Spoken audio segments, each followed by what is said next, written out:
आपको क्या लगता है स्मार्ट इन्वेस्टर जब किसी जगह इन्वेस्ट करने जाता है तो खाली रेवेन्यू देखता होगा? नहीं, फॉर और भी चीज़ें देखता होगा। क्या ये देखता होगा उस रेवेन्यू को कमाने के लिए कॉस्ट कितनी आई है? फॉर श्योर देखता होगा। उस कॉस्ट से ही तो हमें पता चलेगा कि हमारा एक्चुअली प्रॉफिट आ कितना रहा है। लेकिन एक बिजनेस जो 1 करोड़ रुपए कमा रहा है और उसको बनाने की कॉस्ट ज़्यादा नहीं आती, वो 20% ही कॉस्ट लगती है, तो लेकिन उसके पास 80 करोड़ रुपए बचना चाहिए। लेकिन ऐसा नहीं होता। उसके बाद उसके रेंट जाती है, इलेक्ट्रिसिटी जाती है और इंटरेस्ट, डेप्रिसिएशन, हज़ार तरह के खर्चे होने के बाद ना उसके पास बचा ज़ीरो। तो बाहर से तो आपको दिखेगा कि बिजनेस बहुत ज़्यादा प्रॉफिटेबल है, पैसे छाप रहा है, मशीन है उसके पास तो पैसे छापने की, लेकिन ऐसा नहीं हुआ। इसी चीज़ को एक्सप्लेन करा है मैंने कि जो आपका ग्रॉस प्रॉफिट आता है ना, कि अगर आपको रेवेन्यू 100 करोड़ होने के बाद सिर्फ 20% लगने के बाद भी 80 लाख का आपके पास प्रॉफिट बचना चाहिए था और उसके बाद भी नहीं बचा, तो वो ग्रॉस प्रॉफिट से जो हम नेट प्रॉफिट तक के एक वॉक आते हैं, वही मैंने इसमें आगे एक्सप्लेन किए। आप आराम से बैठ के देखिए, थोड़ा कॉन्सेंट्रेशन के साथ देखिए, आपको बिल्कुल समझ आएगा कि ग्रॉस प्रॉफिट और नेट प्रॉफिट में फ़र्क क्या है। ऑल्दो बहुत सारे लोगों को पता होगा, बहुत बेसिक कॉन्सेप्ट है, लेकिन स्टिल अगर आप इसको देखेंगे आपको कुछ ना कुछ नया मिलेगा। So let's tune in and let's move to the tablet, वहाँ पे जाके हम इसको आगे समझते हैं।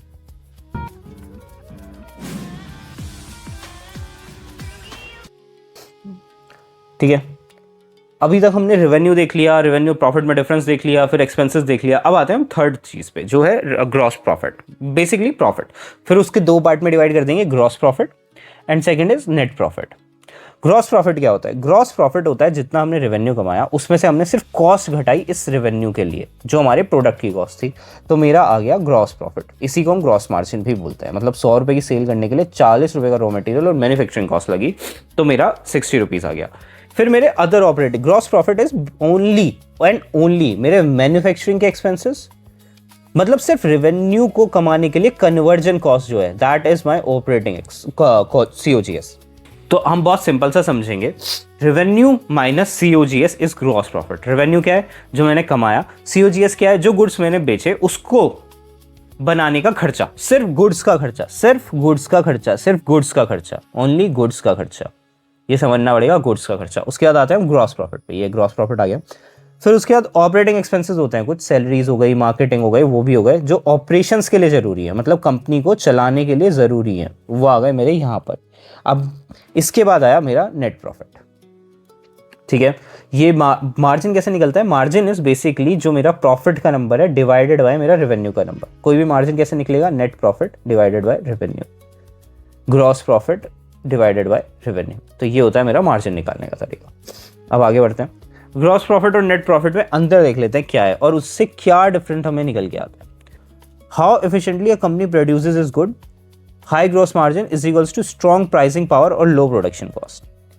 ये बोलता है कि कंपनी कितना एफिशिएंट है अपने गुड्स को प्रोड्यूस करने में। ग्रॉस प्रॉफिट मार्जिन या फिर ग्रॉस प्रॉफिट बोलता है कंपनी कितनी एफिशिएंट है अपना प्रोडक्शन करने में या अपने गुड्स जो वो बेचती है उसको प्रोड्यूस करने में। हाई ग्रॉस मार्जिन का मतलब है या तो हमारी प्राइसिंग बहुत पावरफुल है, बहुत ज़्यादा अच्छे प्राइस चार्ज कर पा रहे हैं हम, या फिर हमारी प्रोडक्शन कॉस्ट इनएफिशिएंसीज खत्म करते हुए इतनी ज़्यादा अच्छी हो गई है कि हमारी प्रोडक्शन कॉस्ट बहुत ज़्यादा लो हो गई है। अब आते हैं नेट प्रॉफिट पे। नेट प्रॉफिट पे एफिशिएंसी बताता है कंपनी जो अपने ऑपरेशंस को कर रही है, मतलब अगर ज़्यादा नेट प्रॉफिट है तो कंपनी अपने ऑपरेशंस को बहुत एफिशिएंटली रन कर पा रही है। This is what owner and investor care about the most. उनको यही चाहिए कि अपने ऑपरेशंस में मेरे ईजी जाए, ऑपरेशंस कम खर्चों में हो जाए। ठीक है, तो अगर उनको यही चाहिए ऑपरेशंस ईजी जाए, ऑपरेशंस कम खर्चों में हो जाए। A company can have 70% gross margin but still loses the money, is operating expenses are out of control. वही सेम चीज़, अगर एक्सपेंसेस बहुत ज़्यादा है तो मैंने मान लो रेवेन्यू 100 रुपये का कमाया, 20 रुपये के गुड बना के 80 रुपये का भी मेरे पास प्रॉफिट है, लेकिन मेरी रेंट ही 80 रुपये गया, तो खत्म हो गया ना, सब जीरो हो गया। तो मेरे को ये ऑपरेटिंग एक्सपेंसेस भी देखने पड़ेंगे, ये आउट ऑफ कंट्रोल नहीं होने चाहिए। ठीक है, हाई ग्रॉस मार्जिन दिखाते हैं बर्निंग कैश, मार्केटिंग और सैलरीज में। ये एक इंडिया का बहुत प्राइम एग्जांपल है सभी स्टार्टअप्स के साथ। इंडिया में क्या होता है, जितने भी स्टार्टअप्स हैं वो बहुत ज़्यादा हाई ग्रॉस मार्जिन तो ले आते हैं क्योंकि वो टेक्नोलॉजिकल ड्रिवन होते हैं, लेकिन वो कैश बर्न कर रहे होते हैं मार्केटिंग में, सैलरीज में, या फिर नए कस्टमर की एक्विजिशन में। उसकी वजह से उनको नेट पे लॉस होता है उनके हर ईयर में। तो ये चीज़ देखनी बहुत इंपॉर्टेंट है, दैट इज नेट प्रॉफिट। अब हम 3-4 टॉपिक ऑलरेडी समझ चुके हैं। अब हम आते हैं जो बहुत मेजर टॉपिक्स हैं उसमें आते हैं क्योंकि हमने बेसिक अंडरस्टैंडिंग ले ली है। Major topic is one is cash flow explained, मतलब major topic is cash flow. Cash flow क्या होता है? कैश फ्लो से हमारी अंडरस्टैंडिंग होगी प्रॉफिट, कि हमें 80 रुपए कमाए तो that is our cash flow. No, that is not a cash flow, that is completely a wrong thing. मैं 80 रुपए का प्रॉफिट दिखा रहा हूं तो इसका मतलब ये नहीं है कि 80 ही रुपीस का मेरे पास कैश इनफ्लो आएगा, नहीं होता ऐसा। अब हम इस समझते हैं, देखो सबसे पहली बात वही लिखी है, प्रॉफिट कैश नहीं होता, डिस्टिंक्शन किल्स बिजनेस। इसकी वजह से ये जो गैप है ना, ये नॉट इक्वल टू वाला, इसकी वजह से बहुत सारे बिजनेस शट डाउन हो जाते हैं, क्योंकि वो प्रॉफिट तो शो करते रहते हैं लेकिन उनका कैश इनफ्लो नहीं होता। ये मूवमेंट होता है मनी का इन और आउट और बिजनेस में।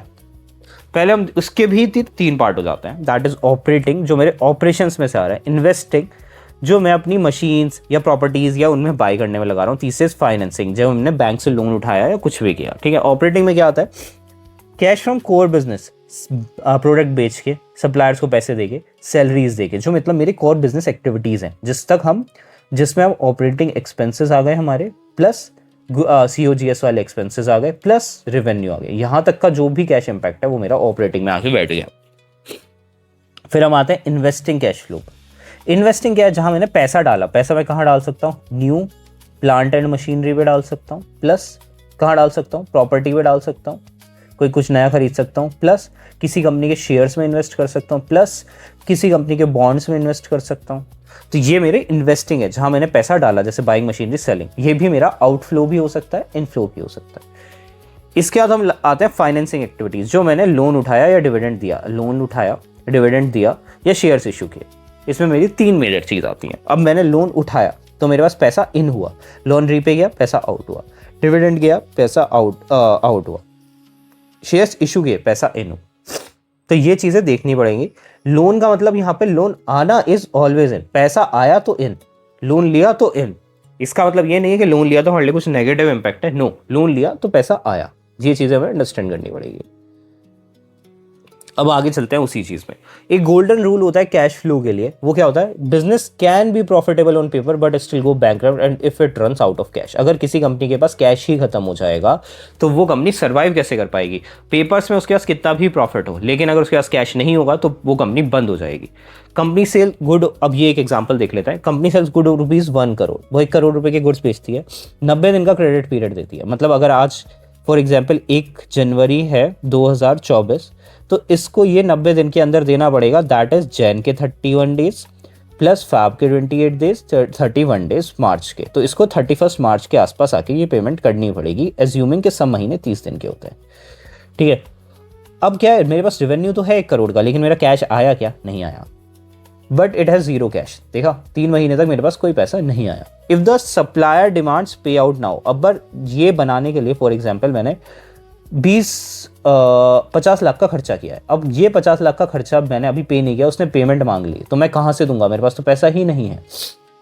The company is deprived of the profitable. अब कंपनी तो प्रॉफिटेबल है, क्यों? 1 करोड़ रुपए आए हैं, 0.5 करोड़ रुपए का लॉस है, मतलब खर्चा है, तो 0.5 करोड़ का प्रॉफिट है, लेकिन ये मेरे पास है ही नहीं कैश, ये मेरे को देना है कैश, तो मैं कैसे दूंगा? मैं खत्म हो जाऊंगा।